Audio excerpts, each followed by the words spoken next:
जहां पर देश के प्रधानमंत्री खुद पीछे चले हैं कई राउंड में। तो ये उनके लिए डूब मरने की बात है कि ये जो उनकी हालत हुई है, ये हालत का कारण भारतीय संविधान ही है। हिंदू धर्म की आवाज का पूरे देश में परचम लहरा करके वो लाभ उठाना चाहते थे कि उस धर्म के ठेकेदार को वहां की जनता ने ये सबक दिया कि अयोध्या की सीट ही हरवा दी। लंगड़ी सरकार में इनकी स्थिति कभी भी मजबूत नहीं हो सकती। मोदी है तो मुमकिन है, और जितनी उनकी गारंटी थी वो गारंटी सब रखी रह जाएंगी। इतनी डरे हुए लोग हैं कि जहां 370 का लाभ लेना चाहते थे कश्मीर में, वहां कुछ चुनाव नहीं लड़े। देखिए जो भी आज हो रहा है, और जो ईवीएम के हटाने का आंदोलन पूरे देश में चला, इनका जो 400 पार का नारा था, उसके अंदर जो मेन ब्रेक लगा, उसमें ईवीएम के आंदोलन की एक बहुत बड़ी महत्वपूर्ण भूमिका है। भूमिका और भी है। राहुल गांधी जी की 2 बार की यात्राएं, गठबंधन के घटक दलों का बहुत बढ़िया तरीके से तैयारी करके चुनाव लड़ना, और उन मुद्दों को उजागर करना, जैसे रोजगारी का मुद्दा, ठेकेदारी प्रथा का मुद्दा, महिलाओं को 1 लाख रुपए प्रतिवर्ष देने का मुद्दा, किसानों का मुद्दा, गारंटी का मुद्दा, ये जो चीजें, और संविधान को बदलने का मुद्दा, जिस तरीके से गठबंधन के घटक दल लेकर के आए, वो तमाम कारक तो उत्तरदायी हैं, लेकिन ईवीएम का मुद्दा भी अपने आप में एक बहुत महत्वपूर्ण मुद्दा था। आपका जो सवाल है, निश्चित रूप से अगर वो ईवीएम हट गया होता, जिसके लिए हमने अपील किया था, तो जिस मुकाम पर 292 के राजग का जो गठबंधन है जो आया है, ये लोग यहां पर नहीं पहुंच सकते थे। आपने देखा होगा पहले, दूसरे, तीसरे, चौथे चरण के अंदर चुनाव आयोग ने किस तरीके से जो 24 आवर्स के अंदर आंकड़े आ जाने चाहिए थे, उनको किस तरीके से 10-10 दिन और 9-9 दिन डिले किया, वोटों को बढ़ाया गया। आप अगर पूरा विश्लेषण करेंगे ईमानदारी के साथ, तो बहुत सारी लोकसभा की ऐसी सीटें हैं जहां हार और जीत का अंतर 2000, 4000, 10,000, 15,000 से हुआ। सैकड़ों सीटें ऐसी हो सकती हैं। अब 2 करोड़ वोटें अगर बढ़ाई गई, तो आप उससे आइडिया लगा सकते हैं कि कितनी सीटें प्रभावित हुई होंगी। अगर इनमें 100 सीटें भी कम हो जाती, तो निश्चित रूप से जो 240 का आंकड़ा भारतीय जनता पार्टी ने जो इस बार का प्राप्त किया है, वो घट करके वही 120-130 तक आया होता। लेकिन सर बड़ा सवाल यह है कि मोदी जी की गारंटी फेल हो गई। वो विश्वगुरु भी थे, वो कहते थे कि मोदी है तो मुमकिन है, 400 पार का नारा दे रहे थे। क्या वो सारे हथकंडे फेल हो गए एनडीए के, बीजेपी के? देखिए, इसका सबसे बड़ा उदाहरण तो आप अयोध्या ले लीजिएगा। भाई, जो उन्होंने नारा चला रखा था, जो रामलला को लाए हैं हम उनको लेकर आएंगे, यही नारा था ना। और सबसे लमलेट होकर के जो प्राण प्रतिष्ठा का समारोह हुआ, और जिस तरीके से मोदी जी ने वहां पर अपना प्रदर्शन किया, तो वहां की आवाज तो पूरे देश में ले जाना चाहते थे। उस हिंदू धर्म की आवाज का पूरे देश में परचम लहरा करके वो लाभ उठाना चाहते थे। लेकिन सच्चाई क्या हुई? सच्चाई तो अयोध्या की सम्मानित जनता ने वहां पर दिखा दिया कि धर्म का मुद्दा नहीं चलेगा। यहां पर जो गुंडागर्दी हुई है, वहां पर जो तोड़फोड़ हुई है, वहां पर जो जातीय उत्पीड़न हुए हैं, वहां पर जो लोगों को परेशान किया गया है, उनकी रोजी रोटी छीनी गई है, तो सबकी बदौलत वहां का प्रतिफल ये आया कि उस धर्म के ठेकेदार को वहां की जनता ने ये सबक दिया कि अयोध्या की सीट ही हरवा दी। और इतना ही नहीं, पूरे देश के अंदर हमारे भारतीय इतिहास के, तथाकथित इतिहास के हिसाब से, जहां जहां पर भी भगवान श्री राम के लक्षणों का जानकारी थी, वो तमाम 10 की 10 सीटें देश की जनता ने हरवाई हैं, जिसमें से 8 सीटें तो उत्तर प्रदेश के अंदर ही हैं। तो ये जो बदलाव है, ये क्या कह रहा है? ये बदलाव, इसका मतलब हमारे देश के प्रधानमंत्री जिन गारंटियों की बात करते थे, उन गारंटियों को यहां की जनता ने सिरे से नकार दिया।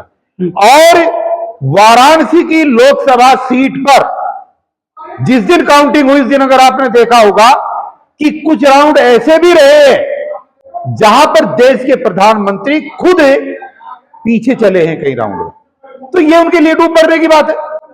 ये तो इनकी बहुत बड़ी नैतिक हार है, राजनीतिक हार भी है, सामाजिक हार भी है। तो हिंदू धर्म पर भारी पड़ गया संविधान और आरक्षण। निश्चित रूप से देश के अंदर संविधान को तरजीह देते हुए जो देश की जनता ने इस बार अपनी उन पार्टियों को भी एक तरफ किनारे पर रख दिया जिनके वो बहुत वफादार सिपाही होते थे। उत्तर प्रदेश की घटना आपके सामने है। जो वोटर था, देखिए आज उत्तर प्रदेश के अंदर, पूरे देश के अंदर बहुजन समाज पार्टी 0 पे आ गई। उसका वोट बैंक पूरे देश में 2% पर आ गया। उत्तर प्रदेश के अंदर 2007 में पूर्ण बहुमत की सरकार बनाने वाली Bahujan Samaj party 29% vote share से घट करके मात्र 8% पे आ गई। कैसे आई? क्योंकि वहां की जनता ने सबसे पहले प्राथमिकता अगर दी है तो भारतीय संविधान को बचाने की प्राथमिकता दी है। तो बीजेपी को ये काफी मतलब ले बैठा संविधान बदलने का, उल्टा पड़ गया आवाम लाइन को, बिल्कुल ये बहुत बुरी तरीके से उल्टा पड़ा। इन्होंने जो ये कहा था कि इस बार 400 पार हमें इसलिए सीटें चाहिए कि हम भारतीय संविधान को बदलना चाहते हैं, यही कहा इन्होंने। और साथ में ये कहा, लोगों को ये लगा कि भारतीय संविधान के बदलने के सिर्फ 2 ही तरीके हैं और 2 ही कारण है।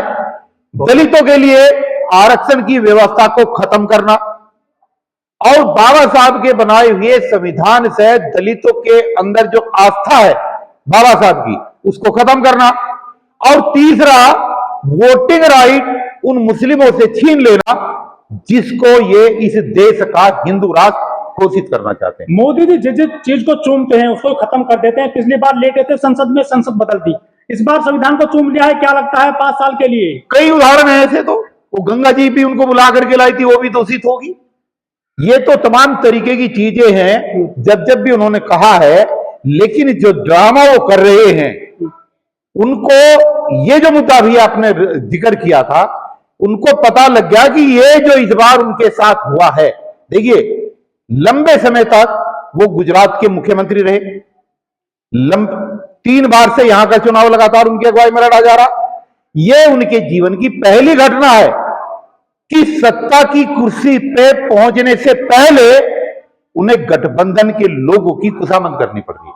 ये उनके लिए बहुत बड़ा धक्का है। बैसाखी वाली सरकार हो गई। यस, और उनको ये पता है कि ये जो उनकी हालत हुई है, ये हालत का कारण भारतीय संविधान ही है।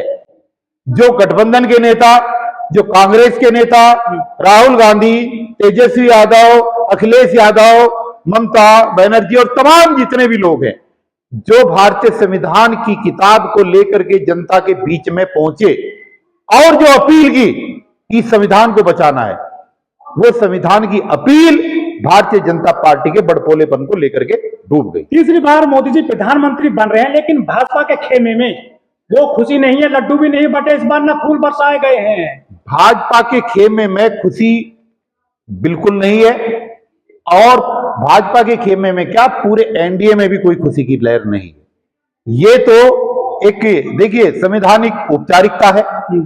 सबसे बड़ी पार्टी होने के नाते उनको तरजीह दी गई है। और जिस तरीके से 2 उनके घटक दलों ने, जनता दल यू और टीडीपी ने जिस तरीके से मांगे उनके सामने रखी है, वो उनको कितना पूरा कर पाएंगे, ये तो अब मंत्रिमंडल बनने के बाद इसकी नूरा कुश्ती शुरू होगी। ये भी हो सकता है कि कुछ ही दिनों के बाद इनमें फिर आपस में जूता पतरम हो और फिर दोबारा जो है इस देश के अंदर कोई दूसरी परिस्थितियां बने। तो सरकार क्या 5 साल चल पाएगी मोदी जी की? लगता है 5 साल ये सरकार बिल्कुल नहीं चलेगी, किसी भी सूरत में नहीं चलेगी। और अगर चलेगी तो ये झुक करके चलेगी, लंगड़ी सरकार होगी, अपंग सरकार होगी। और इस सरकार में रहते हुए जिस बड़बोलेपन से ये इस देश के अंदर समान नागरिक संहिता, सीए और सीए आंदोलन, एनआरसी आंदोलन, जो उनकी कल्पना कर रहे थे कि हम उनको मजबूती से लागू करेंगे, वो यहां पर अब कुछ लागू नहीं होगा। लंगड़ी सरकार रहेगी, लंगड़ी सरकार रहेगी। और लंगड़ी सरकार में इनकी स्थिति कभी भी मजबूत नहीं हो सकती। मोदी मुमकिन चलेंगे क्या? मोदी जी का नारा लगता था, मोदी गारंटी। देखिए, मोदी है तो मुमकिन है, और जितनी उनकी गारंटी थी वो गारंटी सब रखी रह जाएंगी। जैसे मैंने अभी कहा, उन्होंने गारंटी दी कि एनआरसी और सीए को हम लागू करेंगे। उन्होंने गारंटी दी कि हम पूरे देश के अंदर समान आचार संहिता लागू करेंगे, नागरिक संहिता लागू करें, वो खत्म हो गया। अब देखिए यही देख लीजिए, जिस 370 का ढिंडोरा पीटते थे, इतनी डरे हुए लोग हैं कि जहां 370 का लाभ लेना चाहते थे कश्मीर में, वहां खुद चुनाव नहीं लड़े। ठीक है, उनको खुद पता था कि भाई यहां से कुछ होने वाला नहीं। नेशनल दस्तक की आपसे गुजारिश है कि अगर इसको बचाना चाहते हैं तो नेशनल दस्तक को सब्सक्राइब करने के लिए रेड कलर के सब्सक्राइब बटन को दबाएं, फिर बेल आइकन की घंटी दबाएं। नेशनल दस्तक को बचाने के लिए बहुत जरूरी है कि हर खबर को शेयर करें, लाइक करें, कमेंट जरूर करें।